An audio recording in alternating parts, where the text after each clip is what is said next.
അതാണ് ഈ പിള്ളേരും കൂടെ നിൽക്കാത്തത്. ഇവിടെ എന്ത് കിട്ടിയിട്ടാണ് നിൽക്കുന്നത്?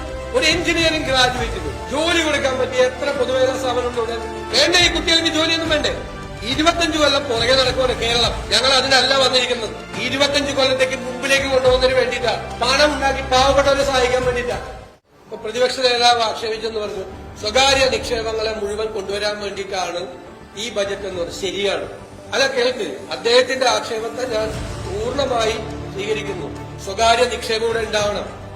ഈ 87,000 കോടി രൂപയുടെ കടവും ഇപ്പൊ കൊടുക്കേണ്ട ബാധ്യതയും 5 ലക്ഷം കോടി രൂപയുടെ കടവുള്ള ഒരു സംസ്ഥാനത്തിന് ഏത് കാര്യമാണ് ഒരു സെക്ടറിൽ, പബ്ലിക് സെക്ടറിൽ തുടങ്ങാൻ പറ്റുന്നത്?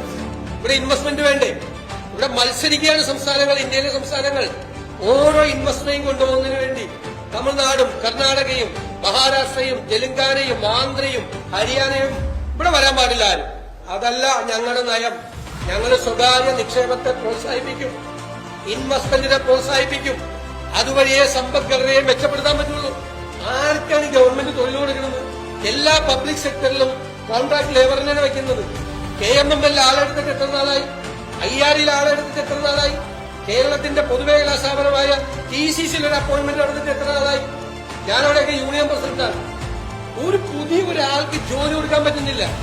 ഉള്ള ജോലിയിൽ നിന്ന് ആള് റിട്ടയർ ചെയ്യുമ്പോൾ കോൺട്രാക്ട് ലേബറെ വെച്ചുകൊണ്ടാണ് കേരളത്തിലെ പബ്ലിക് സെക്ടർ നടന്നുകൊണ്ട് പോകുന്നത്. നിങ്ങളൊന്ന് അന്വേഷിക്കുക.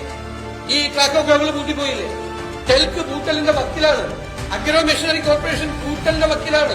ട്രാവൻകൂർ സിമന്റ്സ് പൂട്ടലിന്റെ വക്കിലാണ്. ആരുടെ പണം എടുത്തുകൊണ്ട് അതൊക്കെ നടന്നു പോകുന്നത്? നമ്മുടെ നികുതി പണം, നമ്മുടെ എക്സ്ചക്കറിൽ നിന്നുള്ള പണം, നിങ്ങളും ഞാനും കൊടുക്കുന്ന നികുതി പണം എടുത്തുകൊണ്ട് റിട്ടയർമെന്റ് വേക്കൻസിയിൽ പോലും ഒരാളെ നിയമിക്കാൻ പറ്റാതെ ഉള്ള പബ്ലിക് സെക്ടറിൽ എടുത്ത് തലയിൽ വെച്ചിട്ട് സ്വകാര്യ നിക്ഷേപം പാടില്ല എന്ന് പറഞ്ഞാൽ ആ പോളിസിയോട് ഞങ്ങൾക്ക് യോജിപ്പില്ല. ഞങ്ങൾ സ്വകാര്യ നിക്ഷേപം കേരളത്തിൽ കൊണ്ടുവരും എന്നാണ് UDF ഗവൺമെന്റിന്റെ പോളിസി. അല്ലെങ്കിൽ കേരളം ഉണ്ടാവില്ല. ഇതാണ് യാഥാർത്ഥ്യം. ക്ലീശേ വന്ന വാചകങ്ങൾ ഉപയോഗിച്ചുകൊണ്ട് കേരളത്തിന്റെ ഭാവിയെ, കേരളത്തിന്റെ, അതാണ് ഈ പിള്ളേരും കൂടെ നിൽക്കാത്തത്. ഇവിടെ എന്ത് കിട്ടിയിട്ടാണ് നിൽക്കുന്നത്? എന്ത് ജോലി കിട്ടിയിട്ടാണ് നിൽക്കുന്നത്? ഇവിടെ എത്ര എഞ്ചിനീയറിംഗ് കോളേജുകളുണ്ട്? ഒരു എഞ്ചിനീയറിംഗ് ഗ്രാജുവേറ്റിന് ജോലി കൊടുക്കാൻ പറ്റിയ എത്ര പൊതുമേഖലാ സ്ഥാപനങ്ങളുണ്ട്? BTech പാസ്സായി വരുന്ന ഒരു കുട്ടിക്ക്, ഒരു മെക്കാനിക്കൽ എഞ്ചിനീയറിംഗ് പാസ്സായി വരുന്ന ഒരു കുട്ടിക്ക് ജോലി കൊടുക്കാൻ, ഇലക്ട്രിക്കൽ എഞ്ചിനീയറിംഗ് പാസ്സായി വരുന്ന ഒരു കുട്ടിക്ക് ജോലി കൊടുക്കാൻ ഏത് സ്ഥാപനമുണ്ട് ഇവിടെ? വേണ്ട, ഈ കുട്ടികൾക്ക് ജോലിയൊന്നും വേണ്ടേ?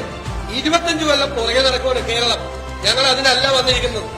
ഞങ്ങൾ അധികാരത്തിൽ വന്നിരിക്കുന്നത് കേരളത്തെ 25 കൊല്ലത്തേക്ക് തിരിച്ചു കൊണ്ടുപോകാൻ വേണ്ടിയിട്ടല്ല, 25 കൊല്ലത്തേക്ക് മുമ്പിലേക്ക് കൊണ്ടുപോകുന്നതിന് വേണ്ടിയിട്ടാണ്. കേരളത്തിൽ എംപ്ലോയ്മെന്റ് ജനറേഷൻ ഉണ്ടാക്കി, സമ്പദ്ഘടനയെ ഉത്തേജിപ്പിച്ച് പണം ഉണ്ടാക്കി പാവപ്പെട്ടവരെ സഹായിക്കാൻ വേണ്ടിയിട്ടാണ്.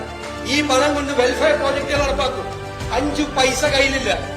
എന്നിട്ട് വീണ്ടും പഴയതുപോലെ അതിനല്ല ഞങ്ങൾ വന്നിരിക്കുന്നത്.